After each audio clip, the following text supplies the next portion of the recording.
dans ces années-là, je vais remettre plus fort. Hein. Bref, les samedis étaient longs, il n'y avait pas internet. Moi j'allais au judo, c'était un peu humiliant le judo, je sais pas, je pense que ça en a certains à qui ça parlera de traverser tout son village en kimono, sous la pluie, pour aller se faire rouster par une fille 2 fois Annie Duramé par exemple. Et revenir chez soi le samedi soir. Bon, bah voilà, il fallait des trucs pour remonter un peu le moral.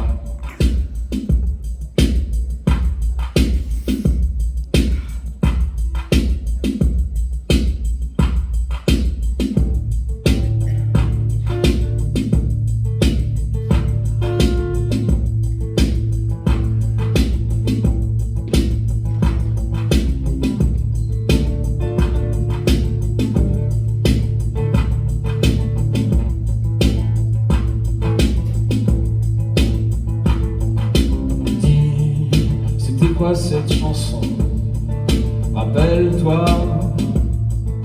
tire-lit pampon sur le chihuahua, un barbu en surpoids se promène, rencontre ici et là des femmes indigènes, d'abord une antillaise qu'il appelle Banana. Il semblerait qu'elle fasse un coup en l'air, un coup en bas. Elle touche ses castagnettes. Et lui, il touche ses ananas. ok, on a la même culture, c'est cool. Il touche ses ananas.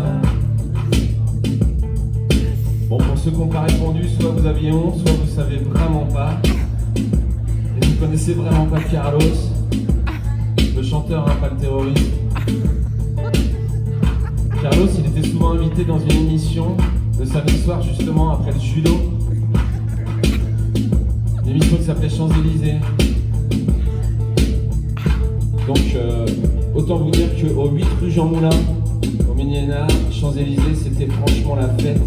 Il y avait de fortes chances qu'on mange des petites pommes rissolées Findus. Ah ouais, qu'on avait acheté au Maxi-Coop dans l'après-midi. Et avec ça, des fois, il y avait des restes de la fête du week-end d'avant. Il y avait ces espèces de petits cornets de jambon avec de la macédoine dedans. Et les petits traits de mayonnaise, si vous voyez, un truc comme ça, habilement déposé dessus. Et puis, il y a un truc, alors j'ai appris que ça s'appelait apparemment des aspics, des espèces de mini volailles, entourées de gelée. Ça me faisait le même effet que de rouler à l'arrière de la BX, quoi. Franchement, c'est rude.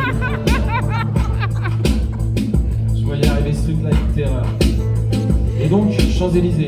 Alors, c'était une émission de méga la classe, un petit peu américaine quand même.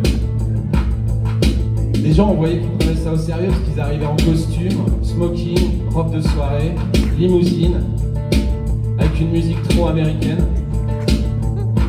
Et celui qui les accueillait, c'était le prince du samedi soir, qui depuis est devenu le roi du dimanche après-midi.